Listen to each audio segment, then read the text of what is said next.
Hello అండి, నేను Srinivas Raja. Welcome to my channel law learn. ఈరోజు మనం ఈ వీడియోలో చెప్పుకోబోయే టాపిక్ ఏంటంటే అపీల్. ఇందులో మనం కవర్ చేసే టాపిక్స్ ఏంటంటే appeal, nature and scope of appeal, appeals from orders section 104 to section 106 and order 42, general provisions section 105 to section 108, appeals to Supreme Court section 108. Appeal. In law, an appeal is the process in which cases are reviewed by a higher authority where parties request a formal change to an official decision. So appeal అంటే ఏంటంటే in law and appeal is the process. Appeal అనేది ఒక process in which cases are reviewed by a higher authorities. So ఇక్కడ ఏవైతే cases ఉన్నాయో ఆ కేసెస్ని మళ్ళీ review చేయడం అనేది జరుగుతుంది by a higher authority.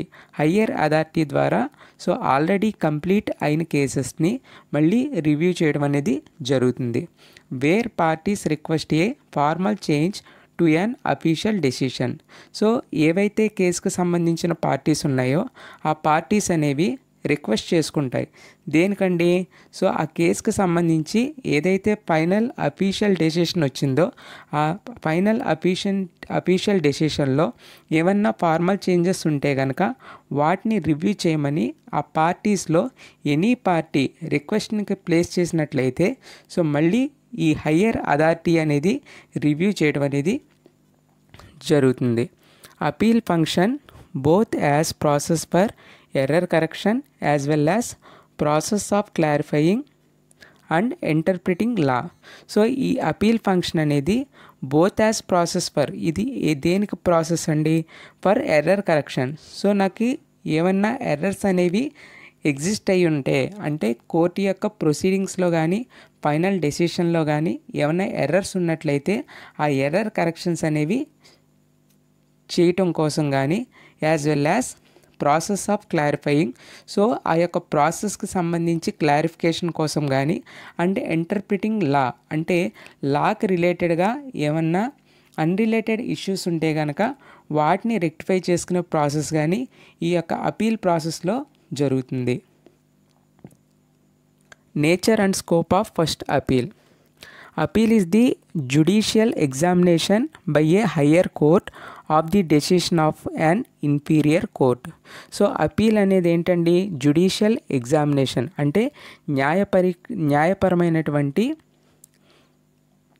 Examination అంటే పరీక్ష మాట.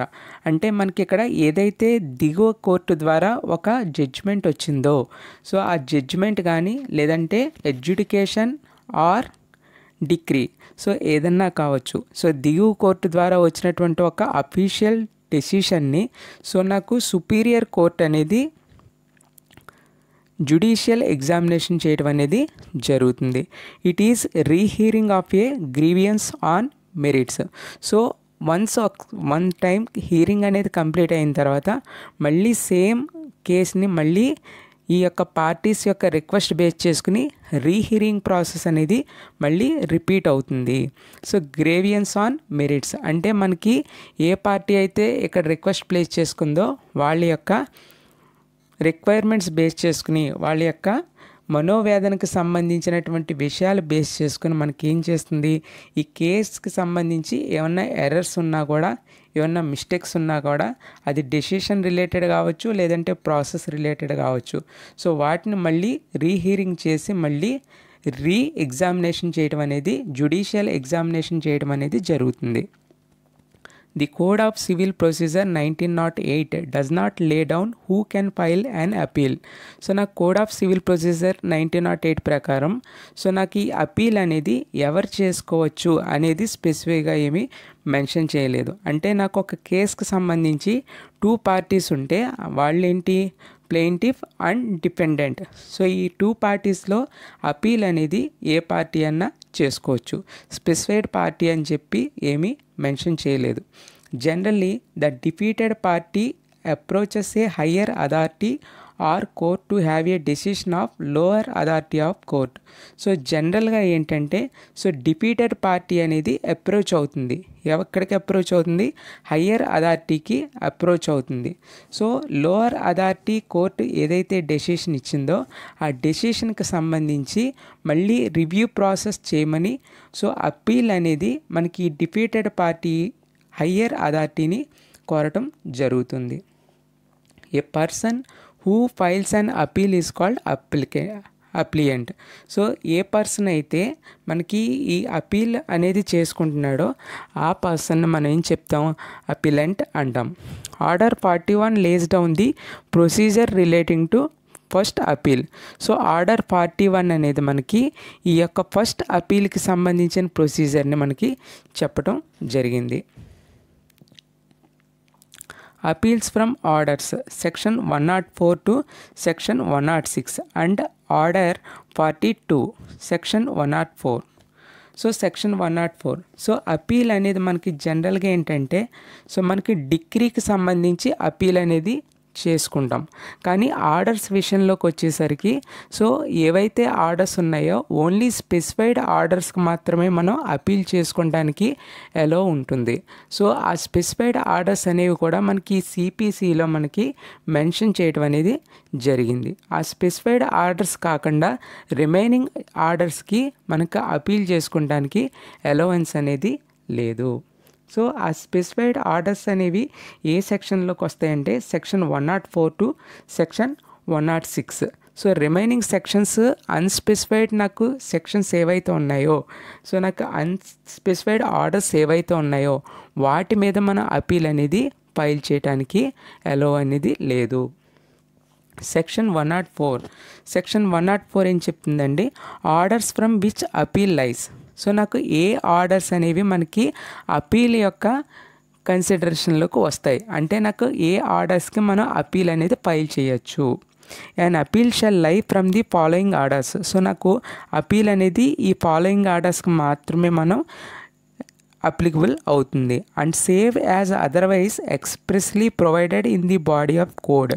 సో నాకు కోడ్లో నాకు ఎక్స్ప్రెసివ్లీ నాకు చెప్పడం అనేది జరిగింది. సో ఈ ఆర్డర్స్కి మాత్రమే మనం అపీల్ అనేది అప్రోచ్ అవ్వచ్చు. Or by any law for the time being in force from no other orders. So ఇక్కడ స్పెసిఫై చేసిన ఆర్డర్స్కి తప్పించి అదర్ ఆర్డర్స్కి మనం అపీల్ అనేది అప్లై చేయడం అనేది అపీల్ చేయడం అనేది not allowed. Section 104 class A to class ఈ ఒమిటెడ్. సెక్షన్ 104 క్లాస్ ఏ నుంచి క్లాస్ ఈ వరకు అవి ఒమిటెడ్ అండి. So class F. So class F ఏం చెప్తుంది? An order under section 35A. So 35A సెక్షన్లో ఏదైతే మనకు ఆర్డర్ ఉందో సో ఈ ఆర్డర్కి సంబంధించి 35A సెక్షన్ యొక్క ఆర్డర్కి సంబంధించి మనకి అపీల్ అనేది ఫైల్ చేసుకోవచ్చు అని మనకి చెప్తుంది class F. So section 35A ఏం చెప్తుందంటే సో ఈ 35A అనేది స్పెషల్ కాస్ట్ గురించి చెప్తుంది. సో స్పెషల్ కాస్ట్ అంటే అర్థం ఏంటంటే సో ఈ స్పెషల్ కాస్ట్ అంటే ఏంటంటే సో మనకి ఒక కేసుకి సంబంధించి ఏవైతే 2 పార్టీస్ ఉన్నాయో సో 1 పార్టీ అనేది అనదర్ పార్టీకి అపోనెంట్గా ఒక అప్లికేషన్ అనేది ఫైల్ చేస్తుంది. సో ఎప్పుడైతే నాకు 1 పార్టీ అనేది అనదర్ పార్టీకి అపోనెంట్గా నాకు అప్లికేషన్ అనేది ఫైల్ చేసిందో ఆ అప్లికేషన్ అనేది మనకి ప్రొసీడింగ్స్ అవుతుంది. సో అది అప్లికేషన్ అనేది ఫాల్స్ అప్లికేషన్ అని మనకు ఫైనల్గా డెసిషన్ అనేది వస్తే కనుక సో ఎవరైతే నాకు ఈ ఫాల్స్ అప్లికేషన్ ఫైల్ చేసిన పార్టీ ఉందో వాళ్ళకి ఈ యొక్క ఫైన్ అనేది అమౌంట్ ఆఫ్ ఫైన్ అనేది మనకి ఛార్జ్ చేయబడుతుంది. So impose of cost of false application అంటే నాకు ఈ ఫాల్స్ అప్లికేషన్ చేసినందుకు వాళ్ళ మీద కొంత అమౌంట్ అనేది పెనాల్టీ కింద ఇంపోజ్ చేయడం అనేది జరుగుతుంది. ఇది మనకి సెక్షన్ 35A అనేది చెప్తుంది. సో ఎలాంటి కేసెస్లో మనం అపీల్ చేయొచ్చు. So class F in order under section 47. So నాకు ఈ సెక్షన్ 47 బేస్ చేసుకుని నాకేంటి అపీల్ అనేది ఈ ఆర్డర్స్కి రిలేటెడ్గా మనం అపీల్ అనేది చేసుకోవచ్చు. సో ఈ ఆర్డర్ సెక్షన్ 47 ఏం చెప్తుంది అంటే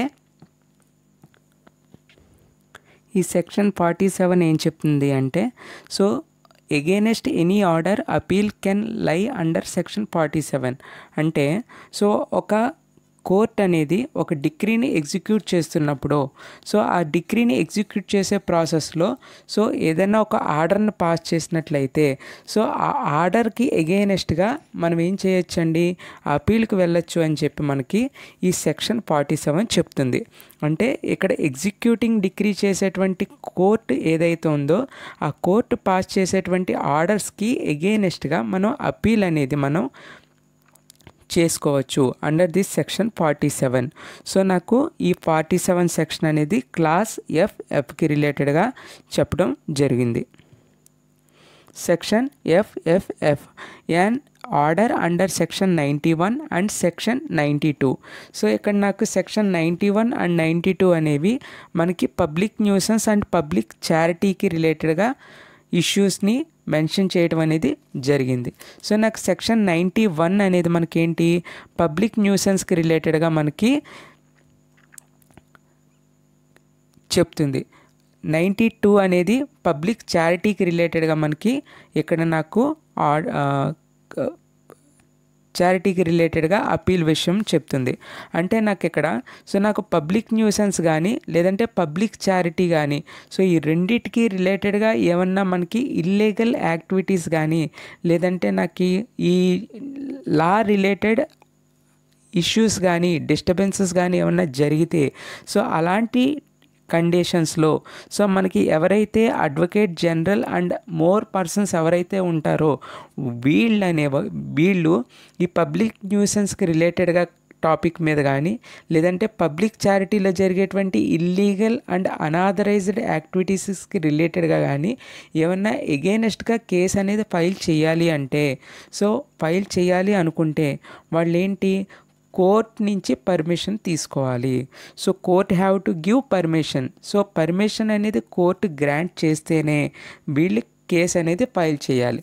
otherwise they do not have the right for the case the file. So దీనికి ఎగెయినెస్ట్గా ఈ ఆర్డర్స్కి రిలేటెడ్గా మనం ఏంటి అపీల్కి వెళ్ళొచ్చు అని చెప్పి మనకి ఈ సెక్షన్ చెప్తుంది. అలాగే section G clause G and order under section 95. So నాకు 95 సెక్షన్ ఏం చెప్తుందంటే సో ఎవరైనా ఒక వ్యక్తిని మనం అన్లాఫుల్ కండిషన్స్లో arrest are attachment property so అతన్ని అరెస్ట్ చేసినా లేదంటే డిటెన్షన్ చేసినా లేదంటే అతనికి రిలేటెడ్ ప్రాపర్టీ ఏమన్నా ఉంటే దాన్ని అటాచ్ చేసినా కూడా సో అలాంటి కండిషన్స్లో సో ఎవరైతే ఆ పర్సన్ ఉన్నారో ఆ పర్సన్ కాంపన్సేషన్ని క్లెయిమ్ చేసుకోవచ్చు అని చెప్పి మనకి ఈ సెక్షన్ 95 చెప్తుంది. He can appeal for compensation. So ఈ యొక్క సెక్షన్ బేస్ ఈ క్లాస్ బేస్ చేసుకున్న ఆ పర్సన్ ఏంటి అపీల్కి వెళ్ళొచ్చండి. దేనికి కాంపన్సేషన్ కోసం. Class H an order under any of the provision of this code imposing a fine or directing the arrest or detention in civil prison of any person except where such arrest or detention is execution of a decree. So నాకు class H అనేది మనకి ఏం చెప్తుంది అంటే so మనకి ఒక court అనేది ఒక కేసు ప్రొసీడింగ్స్ జరుగుతున్నప్పుడు అది ఎగ్జిక్యూషన్ ప్రాసెస్ చేస్తున్నప్పుడు ఆ ఎగ్జిక్యూషన్ ప్రాసెస్కి సంబంధించి ఏవైతే పనిష్మెంట్స్ ఉన్నాయో అంటే అరెస్ట్ కానీ ఇంప్రిజన్మెంట్ కానీ లేదంటే అటాచ్మెంట్ ఆఫ్ ప్రాపర్టీ కానీ లేదంటే డిటెన్షన్ కానీ సో ఇవి ఏవైతే పనిష్మెంట్స్ ఉన్నాయో ఆ పనిష్మెంట్స్ని పక్కన పెట్టి సో అన్నెసరీగా సో ఆ యొక్క ఎగ్జిక్యూషన్ ఆర్డర్కి సంబంధం లేకుండా సో ఆ పర్సన్స్ కనుక మనకి పెనాల్టీ కానీ లేదంటే ఫైన్ ఆర్ ఇంప్రిజన్మెంట్ అనేది యాక్షన్ తీసుకున్నట్లయితే సో అలాంటి కేసెస్లో కూడా మనకి ఆ పర్టికులర్ పర్సన్ అనే వ్యక్తి సో నాకు అపీల్కి వెళ్ళొచ్చు. సో ఇది మనకి క్లాస్ హెచ్ అనేది డిఫైన్ చేస్తుంది. Class I any order made under rules from which an appeal is expressly allowed by rules. So మనకి ఈ క్లాస్ ఐ ఏం చెప్తుంది అంటే so any order made under rules. So మనకి ఇక్కడ ఏ ఆర్డర్ అయినా సరే మనకి ఏంటండి, మనకి ఈ యొక్క రూల్స్ అండర్లో ఉంటుంది. సో నాకు ఇక్కడ ఏంటంటే సిపిసి ఆర్డర్స్ అనేవి మనకి నాకు any rules under having order. So నాకు ప్రతి రూలు కూడా ఏంటి, హ్యావింగ్ అండర్ ఆర్డర్. సో నాకు ఆర్డర్ అండర్ మనకి ఉండటం అనేది జరుగుతుంది. Which allows appeal expressively. So నాకు వాటికి సంబంధించి ఏవైతే అపీల్స్ ఉన్నాయి, ఈ సిపిసి ఆర్డర్స్ ఏవైతే ఉన్నాయో ఆ సిపిసి ఆర్డర్స్లో any rule having order. So ఏ రూల్ అయితే నాకు ఆర్డర్స్ని కలిగి ఉన్నాయో which allows appeal expressively. So అలాంటి అపీల్స్ అనేవి మనకి అలౌ చేయబడతాయి. అలాంటి రూల్స్ అనేవి మనకి అలాంటి ఆర్డర్స్ బేస్ చేసుకుని ఆర్డర్స్ పైన మనం అపీల్ అనేది చేయొచ్చు. We can appeal on that order. So అందులో ఉన్నటువంటి ఆర్డర్లో ఉన్నటువంటి రూల్స్ అనేవి మనకి అలౌ చేయాలండి.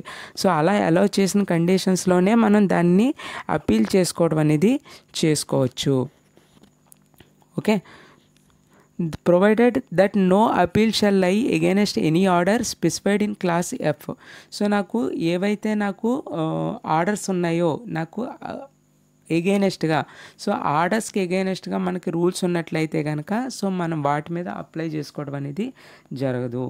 So provided that no shall lie against any order specified in clause F save on the grounds that no order or an order for the payment of less amount ought to have been made.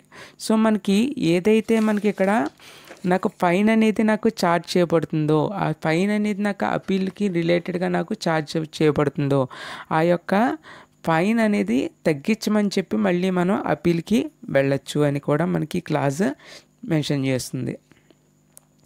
Section 104 clause 2.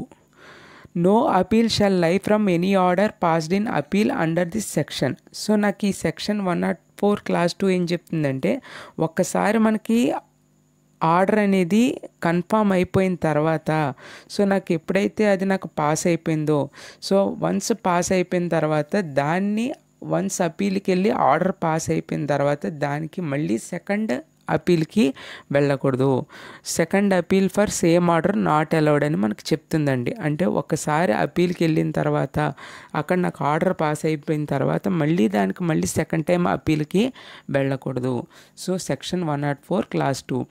Section 105 other orders. Save as other wise expressly provided no appeal shall lie from any order made by court in the exercise of its original or appellate jurisdiction, but where a decree is appealed from any error, defect or irregularity in any order affecting the decision of case may be set forth as ground of obligation in the memorandum of appeal. So నాకు ఇక్కడ section 105 ఏం చెప్తుందండి, so నాకు ఇక్కడ ఒక్కసారి మనకి court అనేది decision అనేది నాకు ఆర్డర్ అనేది ప్రొసీడ్ చేసిన తర్వాత సో దానికి సంబంధించి సో మళ్ళీ మనం దానికి అపీల్కి వెళ్ళటం అనేది జరగదు. అంటే నాకు అది ఒరిజినల్ అయినా లేదంటే అపీలెంట్ జ్యూరిడిక్షన్ అయినా సరే రెండిట్లో కూడా నాకు నో అపీల్ షల్ లై. సో మళ్ళీ అపీల్కి వెళ్ళటం అనేది జరగదు. కానీ ఎప్పుడు వెళ్ళొచ్చండి, బట్ వేరే డిగ్రీ ఈజ్ అపీల్డ్ ఫ్రమ్, కొన్ని కండిషన్స్లో మాత్రమే మనం అపీల్కి వెళ్ళొచ్చండి డిగ్రీకి రిలేటెడ్గా. ఏంటవి, ఎనీ ఎర్రర్స్ ఏమైనా వచ్చినా, defect of irregularity in any order. So నాకు డిఫెక్ట్ కానీ లేకపోతే ఇర్రెగ్యులారిటీ కానీ ఆర్డర్లో ప్లేస్ అయినట్లయితే అలాంటి కండిషన్స్లో effecting the decisions of the case. So నాకు ఏదైతే నాకు ఈ యొక్క డిఫెక్టింగ్స్ ఈ కాజెస్ ఏవైతే ఉన్నాయో అవి ఫైనల్ డెసిషన్ని ఎఫెక్ట్ చేసినట్లయితే may be set forth as ground of obligation in the memorandum of appeal. So నాకు వన్స్ నాకు డిగ్రీ అయిపోయిన తర్వాత దాన్ని మళ్ళీ అపీల్కి వెళ్ళటం అనేది జరగదు. సో నాకు డిగ్రీ పాస్ అయిపోయింది కాబట్టి సో అందులో ఏమన్నా ఈ ఎర్రర్స్ కానీ చిన్న మైనర్ మిస్టేక్స్ కానీ ఇర్రెగ్యులారిటీస్ కానీ ఎలాంటి నాకు ఆర్డర్స్ కానీ డిఫెక్ట్ ఉంటే కనుక వాటిని చేంజ్ చేసుకోవడానికి మనకి ఏం బాగా చేస్తామండి, ఒక మెమొరండం బేస్ చేసుకుని వాటిని సరి చేయటం అనేది జరుగుతుంది. Section 105 class 2. సో 105 క్లాస్ 2 ఏం చెప్తుంది అంటే, not with standing anything contained in subsection 1. So నాకు సబ్సెక్షన్ 1లో ఇక్కడ 105 క్లాస్ 1లో చెప్పినటువంటి ఏవైతే ఉన్నాయో ఆ కండిషన్స్ అవన్నీ కూడా ఒకవేళ ఏమన్నా ఉన్నట్లయితే, అంటే ఎర్రర్స్ కానీ డిస్టర్బెన్సెస్ కానీ, సో ఆ ఫైనల్ డెసిషన్ని ఎఫెక్ట్ చేసేటువంటి నాకు ఎఫెక్ట్స్ కానీ ఏమన్నా ఉంటే కనుక, సో ఆ క్లాస్ 1కి రిలేటెడ్గా where any party aggrieved by an order of remand made after the commencement of this code from which an appeal lies does not appeal therefrom, he shall thereafter be precluded from disputing its correctness. అంటే నాకు ఒక్కసారి నాకు ఒక specified time అంటూ ఇస్తుందండి. ఆ specified టైంలో మాత్రమే ఈ యొక్క పార్టీ అనేది అప్పీల్కి అనేది వెళ్ళాలి. ఒక్కసారి నాకు అప్పీల్కి అనేది వెళ్ళకపోయినట్లయితే, వన్స్ ఆ టైం అనేది నాకు ఎక్స్పైర్ అయిపోయినట్లయితే, సో నాకు ఈ యొక్క కరెక్షన్స్ ఏమన్నా కూడా వాటిని మాడిఫై చేసుకోవడానికి అప్పీల్కి వెళ్ళే ఛాన్స్ అనేది ఉండదు. ఆ అప్పీల్ ఛాన్స్ అనేది నాకేమవుతుంది, ప్రీక్లూడెడ్ అంటే నాకు నిరోధించబడుతుంది. సో ఇన్ టైంలో మాత్రమే, స్పెసిఫైడ్ టైంలో మాత్రమే మనం ఆ కేసుకి సంబంధించి, ఆ జడ్జిమెంట్కి సంబంధించి, ఆ డిగ్రీకి సంబంధించి మన అప్పీల్కి వెళ్ళాలి. లేదంటే కనుక ఆ టైం ఎక్స్పైర్ అయిపోయిన తర్వాత we're not having the option to go for appeal. Section 106 what courts to hear appeal. So నాకు ఏ కోర్టులు నాకు అపీల్స్ని హియరింగ్ చేస్తాయి.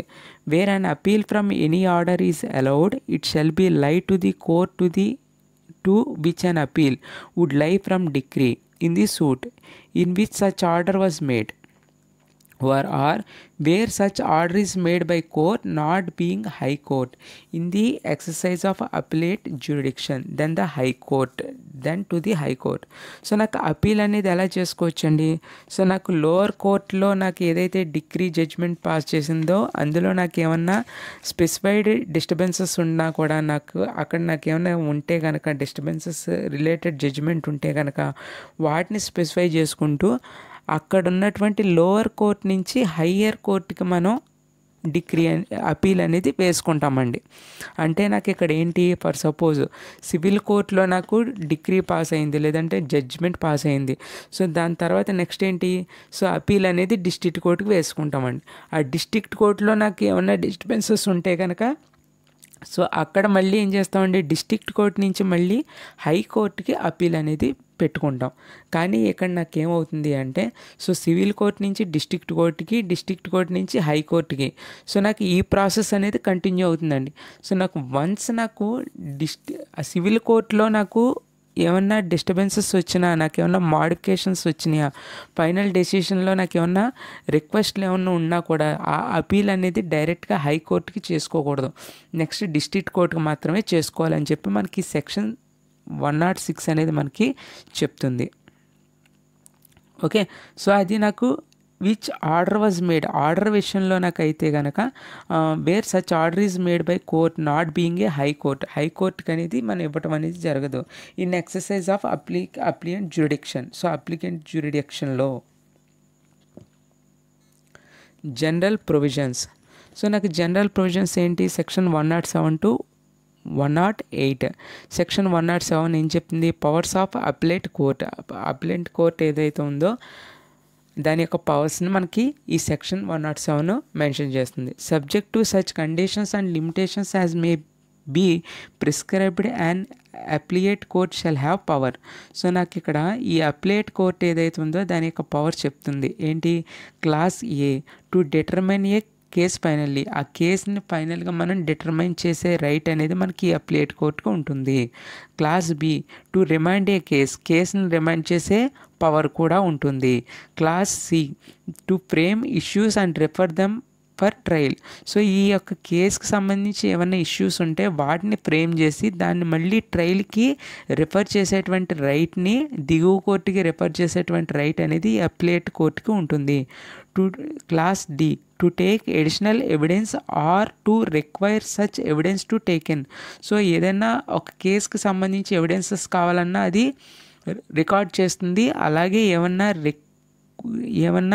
ఎవిడెన్సెస్ అనేవి ఈ అప్లియేట్ కోర్టుకి కనుక రిక్వైర్మెంట్ ఉంటే, సో ప్రీవియస్ కోర్టుకి ఆ యొక్క రికార్డింగ్స్ని ప్రొసీడింగ్ చేయమని కూడా ఆర్డర్ ఇచ్చేటువంటి రైట్ ఈ యొక్క అప్లియేట్ కోర్టుకు ఉంటుందని ఈ క్లాస్ డి మనకి మెన్షన్ చేస్తుంది.